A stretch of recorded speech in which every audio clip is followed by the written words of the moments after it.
Yeah, Chris, I wanted to ask, and I should ask, I know you have seen Avatar, Fire and Ash, right? And Yes.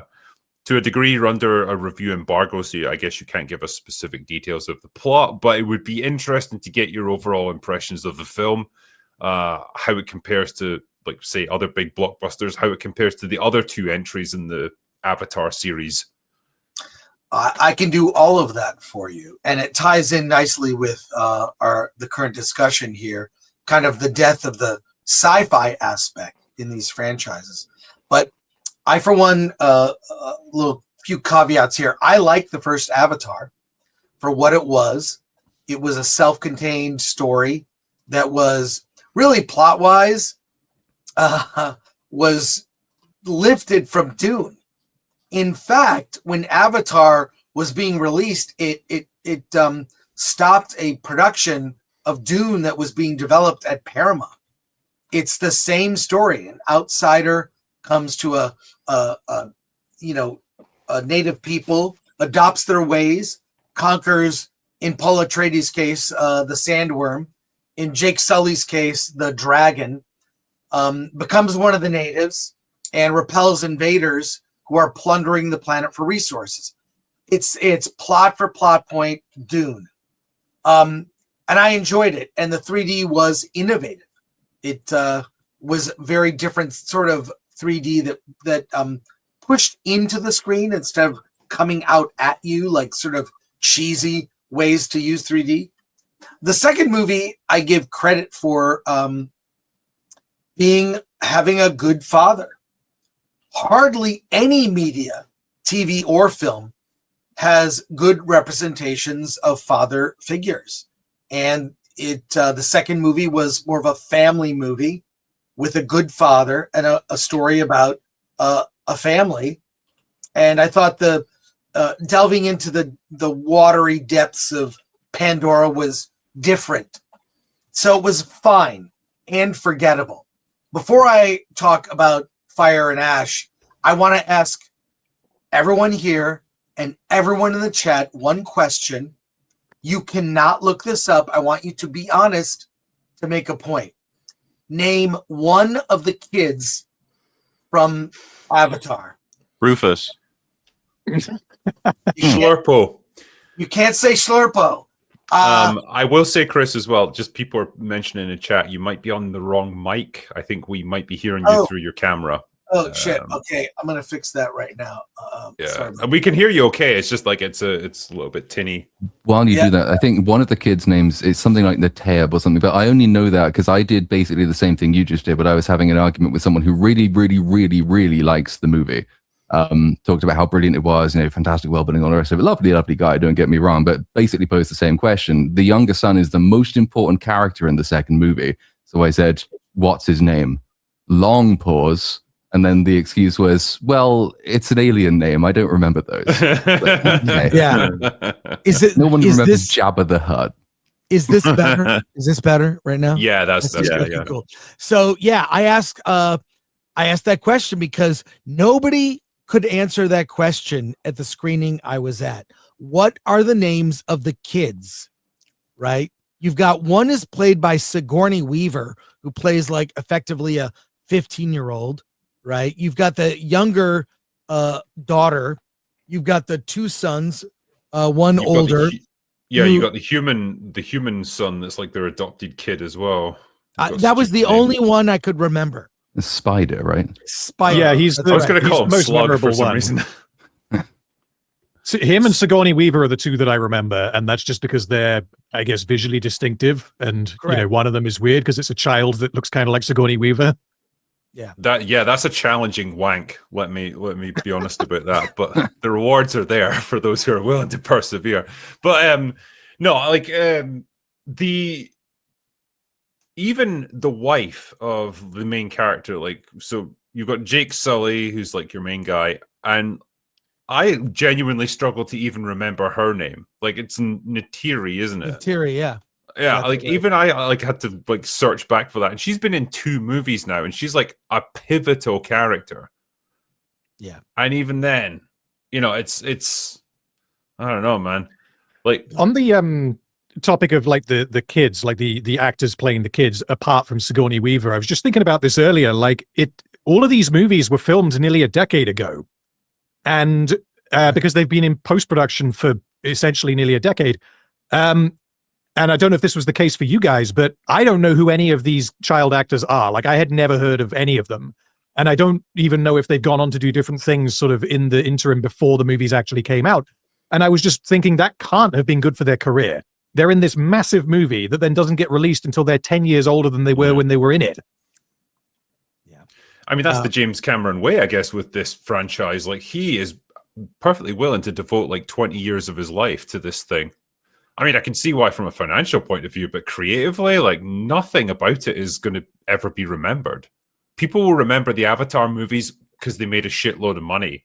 No one will remember anything about their stories or the characters or anything. I was going to ask Chris that question because I've seen that in a bunch of the early reviews. It's one of the big red flags that always comes up is when early reviewers, who are more inclined, I think, to be a bit favorable toward a movie, when they say something like, oh yeah, the story, it's really bland and, you know, it's a bit sort of been there, done it, we've done it before, it's a bit repetitive, but the movie's still stunning, it's visually great, etc., etc., etc. That just sounds like everything that I already know about Avatar. Is this movie one of those where, like the last two, the story is going to be kind of not remembered, or is this actually going to finally make a mark for art? Well, I give this caveat because to let you know, I'm not an Avatar hater. I enjoyed the first movie. It had some really interesting sci-fi concepts, a dying Earth, you know, plundering resources on other planets, and the whole concept of casting your mind into an avatar so you can exist on a foreign planet. That's interesting stuff. The second movie, fine, was a fun adventure. This movie begins with James Cameron on screen giving you a talk saying no AI was used, and he basically sings the praises of the actors' performances. And there's a whole documentary currently on Disney Plus about the process they used, right? They almost in Avatar-like sense did their performances with their faces, and that, you know, was translated to the CG models. So the movie opens with a little couple minutes of Cameron. You know, I think he's pushing for some of the actors in the movie to get Oscar noms. Just a hunch. Just a hunch. In any case, the film itself, it's mind-bogglingly dumb. It's cast aside. I mean, no surprise. It's cast aside any sort of interesting science fiction ideas. It doesn't move anything story-wise forward. At the risk of sounding spoilery, it kind of ends where it begins. Nothing progresses. I would describe the movie as Swiss Family Pandora. It's for kids. While the last movie was more for kids, this is even more for children. And it's disappointing for me. Additionally, the action, it's nothing we haven't seen before in the previous two films. So it retreads old territory we've already seen. It's insufferably long, 3 hours and 17 minutes to get through. And in my opinion, did not earn that running time. Easily could have been cut to 2 hours without losing any of the story. The one thing that I'll tell you, because it's from the trailer, the character of Spider, in the most insanely stupid way, is given the ability to breathe on Pandora, which makes him a very valuable asset. Because if they can reverse engineer how he's able to breathe the Pandora air, then all humans can breathe Pandora air, which would bring more people from Earth to Pandora. We don't get there's nothing in this. There's some really big, interesting ideas Cameron could have played with. I think, Mahler, you'll have a field day with this. What's happening on Earth? Are they going to resettle to Pandora, possibly. None of that. There's nothing interesting. The story seems small, and it's a constant. This person is kidnapped. We got to rescue them. This person gets taken. We have to rescue that person. It feels like a really long season of some dumb kid show edited to 3 hours. We've heard that 2 and 3 used to be the same film. Does it feel like that? Like they were split into 2 halves? I don't know about that, but there's nothing there. Where are the ideas?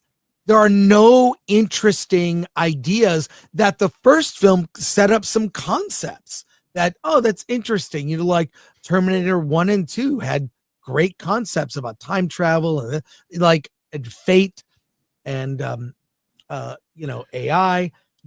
There is nothing. It is like I say, Swiss Family Robinson on Pandora with the Sully family. Sully's never quit. It's and again, this is coming from someone who enjoyed the first 2 films. Not a hater, but also I recognize I couldn't remember the names of the kids at all, except for Spider. That's the only one. He's the annoying Tarzan kid, the feral,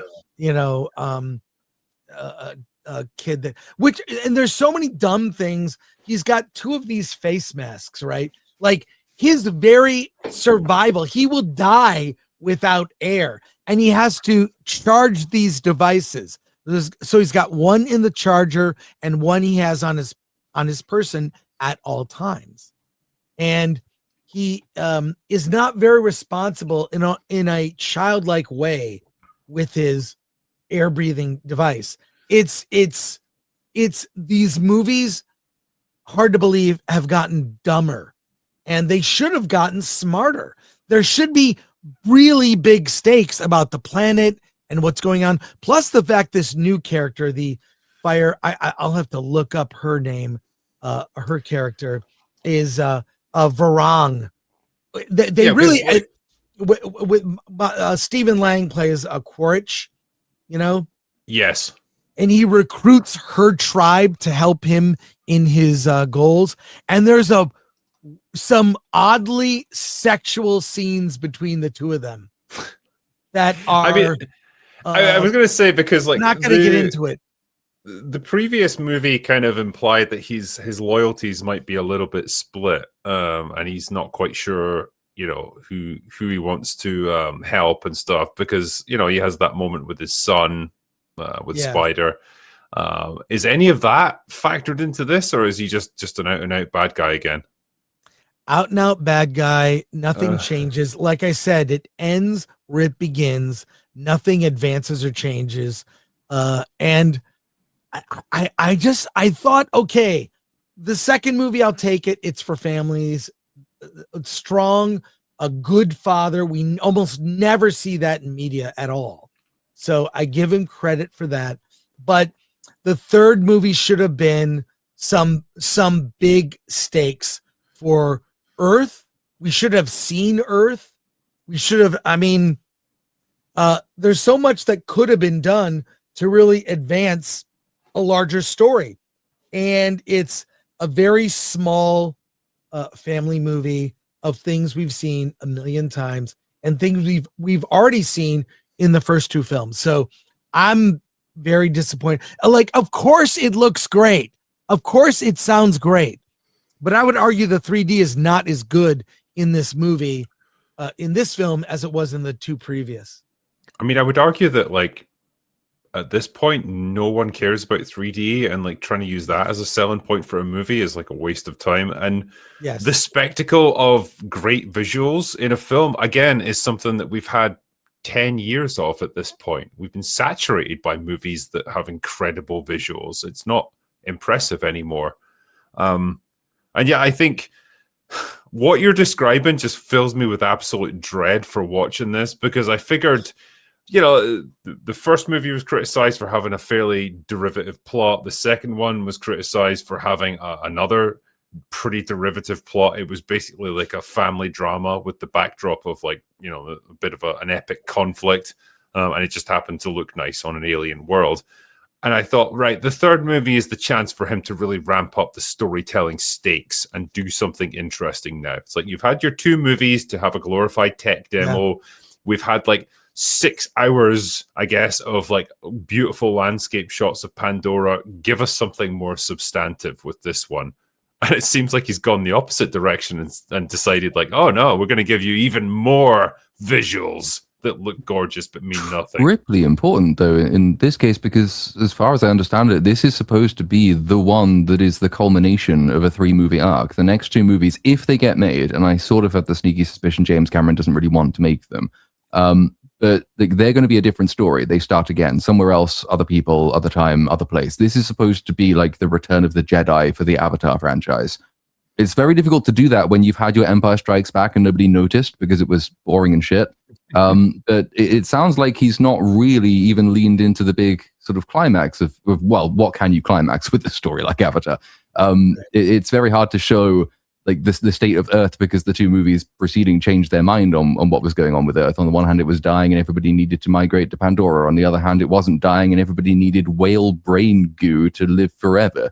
And then unobtainium in and then forgotten again. And then you have the basically sidetrack becomes the entire plot of the second movie. It's the character, the villain who dies in the first movie, then comes back in the second movie, and the excuse is he leaves a video recording to himself, basically trying to retcon himself back into existence by saying, I'm not going to die. I know I'm not going to die. But just in case I do die, here's an audio log that would explain what the setup for this movie is.